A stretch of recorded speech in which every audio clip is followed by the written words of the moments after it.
एक आदमी को देखते हैं जो एक स्टोर में काम किया करता था। उसके पास एक आदमी आता है जो उसे बहुत ही गौर से घूर रहा था, मगर खैर जोनाथन उस पर ज्यादा तवज्जो नहीं देता। अगर जोनाथन के बारे में कहा जाए तो वो एक शर्मीला लड़का था जो अपने पेरेंट्स माँ बाप से दूर अलग घर में रहा करता था। वो किसी से ज्यादा बात भी नहीं करता, उसके ज्यादा दोस्त भी नहीं थे, उसे अकेले रहना ज्यादा पसंद था। जिसके बाद वो स्टोर को साफ करता है, तभी वही अजीब आदमी जो पहले उसे घूर रहा था वो उसके पास आकर स्टोर का शीशा खटखटाता है और फिर वहाँ से चला गया था। जोनाथन को ये देखकर कुछ समझ नहीं आता। खैर वो अपने घर वापस आ गया था, तभी वो टीवी पर एक कमर्शियल को देखता है जिसमें बताया जा रहा था कि आप एक रात के लिए लड़की को बुलाकर उसके साथ दोस्ती और बहुत सी बातें उसके साथ वक्त गुजार सकते हैं। तभी स्क्रीन पर लड़की का नंबर भी दिया जाता है। वो उस लड़की का नंबर नोट कर लेता है। काफी खुश भी था, उसे ऐसा लग रहा था कि कमर्शियल उसके जैसे लोगों के लिए बनाई गई है। अब वो जल्दी से स्क्रीन पर दिए गए नंबर पर कॉल करने लगता है, जहाँ पर दूसरी तरफ से एक लड़की बोलती है जो अपना नाम डीना बताती है और उसे अगली रात मिलने का बोलती है। जोनाथन जब अगले दिन अपने काम पर जाता है तो वो काफी खुश नजर आ रहा था। जिसके बाद जोनाथन डीना से मिलने के लिए निकल गया था। वो डीना को उसके बताए हुए पते पर से अपने साथ ले लेता है, जहाँ पर वो एक घर के बाहर खड़ी थी। ये दोनों एक होटल में खाना खाने जाते हैं। डीना के सामने जोनाथन को काफी शर्म आ रही थी। जोनाथन उसे अपने घर ले आया था, जहाँ पर लाकर वो पहले डीना का स्केच बनाता है। तभी डीना उसका ध्यान अपनी तरफ करने लगती है। डीना इतनी खूबसूरत थी कि जोनाथन भी अपने आप को रोक नहीं पाया था। जब सुबह होती है तो जोनाथन अपने बेड पर अकेला था, डीना वहाँ से गायब थी। ये बात जोनाथन को काफी अजीब लगती है। वो जल्दी से अपने स्टोर पर जाता है और सारी बात अपने ऑनर मालिक को बताता है, जो उसका अच्छा दोस्त भी था। वो ये सब बातें सुनकर हंसने लगता है।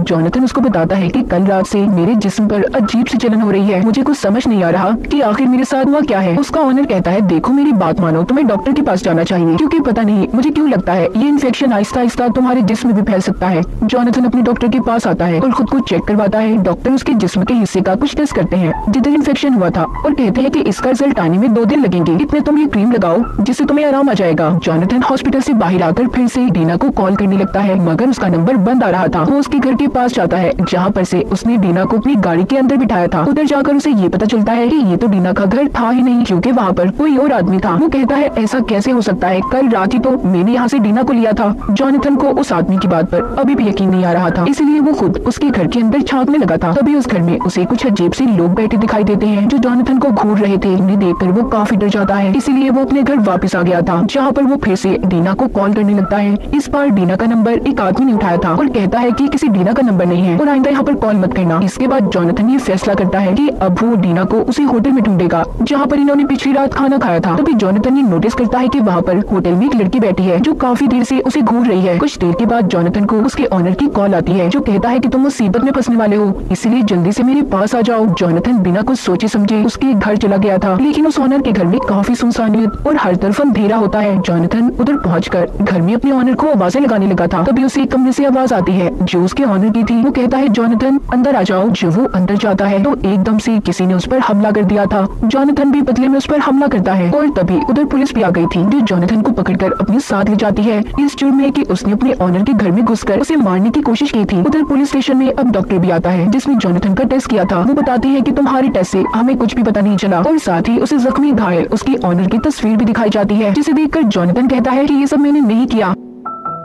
अब जोनाथन के पेरेंट्स और ऑनर को बुलाया जाता है, जो बताता है कि जोनाथन पहले मेरे घर आया और जब मैंने इसे आवाज लगाई तो इसने मुझ पर हमला कर दिया। वो कहता है, मैंने ऐसा नहीं किया, हालांकि मुझे तो इसने खुद कॉल करके घर पर बुलाया था। ये सुनकर ऑनर कहता है, नहीं, जोनाथन झूठ बोल रहा है, मैंने उसे नहीं बुलाया था। जोनाथन के मॉम डैड को भी ये अब लगने लगा था कि वो दिमागी तौर पर अकेले रहने की वजह से बीमार हो गया है, इसीलिए उसे एक अच्छे डॉक्टर की जरूरत है। उधर जाकर भी उसे अजीब से ख्यालात आने लगते हैं। उसे ऐसा लग रहा था कि उस पर कोई जैसे नजर रख रहा हो। तभी वो महसूस करता है कि उसके हाथ पर बहुत ज्यादा खारिश हो रही है। वो इन्फेक्शन जो पहले उसके जिस्म पर था अब हर जगह पर फैलने लगा था। अगली सुबह जोनाथन के मॉम डैड उसे अपने साथ घर ले जाते हैं ताकि वो अपने बेटे का ख्याल रख सके, मगर जोनाथन उनके साथ रहना नहीं चाहता था। वो अपने अपार्टमेंट वापस जाने लगता है, मगर उसके मॉम डैड उसे समझाते हैं कि देखो, आज रात तुम इधर ही रुक जाओ। रात को जब वो अपने बेड पर सो रहा था तो उसे डरावना सपना आता है, जिस वजह से उसकी आंख खुल गई थी। उसे अपने घर में एक डरावना साया दिखाई देता है, जिसे देखकर वो आवाजें लगाने लगा था, कौन है उधर। तभी उसके मॉम डैड भी जाग जाते हैं और उसके डैड उसे जबरदस्ती दवाई खिलाकर सोने के लिए कह रहे थे, मगर जोनाथन उस दवाई को खाना नहीं चाहता था। वो सबको समझाने की कोशिश कर रहा था कि वो पागल नहीं है,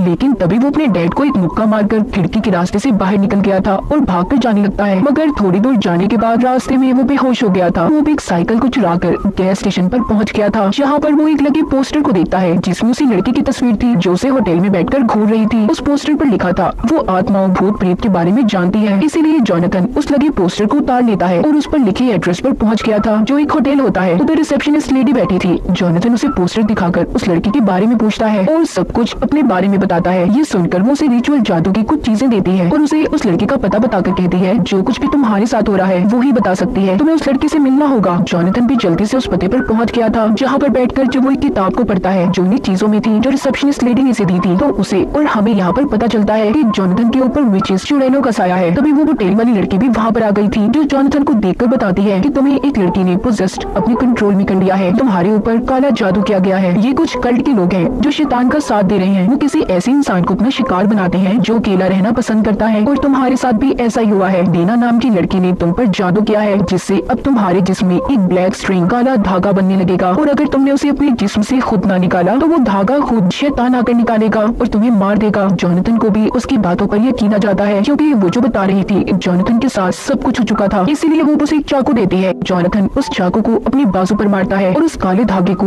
जब खींचकर निकाल रहा था जिससे उसे काफी दर्द होता है और इसी दर्द की वजह से उसने उस धागे को वहीं पर छोड़ दिया था जिससे वो बेहोश भी हो जाता है। सुबह होती है तो जॉनथन उसी जगह पर था जहाँ पर उसके पास वही आदमी होता है जो हमने कहानी के शुरू में भी देखा था। अभी तक जॉनथन को कुछ समझ नहीं आया था। खैर इसके बाद वो वहाँ से चला जाता है। रास्ते में वो देखता है जो आदमी डीना के घर पर उसे मिला था वो अपना घर छोड़कर जा रहा है। इस बात का फायदा उठाकर जॉनथन उस आदमी के घर के अंदर जाता है मगर वहाँ पर भी उसे कुछ नहीं मिला था। तभी उसे ऊपर से कोई आवाज महसूस होती है। जब ये ऊपर जाकर देखता है तो उधर डीना लेडी थी जिसकी हालत बहुत खराब थी। उसका हाल भी बिल्कुल जॉनथन जैसा था। वो उसको एक पेंटिंग की तरफ इशारा करके कुछ समझाने की कोशिश करती है। उस पेंटिंग में ये दिखाया गया था कि डेविल शैतान कैसे अपने शिकार को मारता है। दरअसल ये कल्ट था जो डेविल की पूजा करते थे और कमजोर लोगों को अपना शिकार बनाकर शैतान के लिए उनके जिस्म में ब्लैक स्ट्रिंग काले धागे को पैदा किया करते और डेविल शैतान फिर उस आदमी को मारकर अपनी भूख मिटाता है। और उन लोगों ने पहले डीना को अपना शिकार बनाया और जब डीना जॉनथन से मिली उस पर भी इन सब चीजों का असर होने लगा।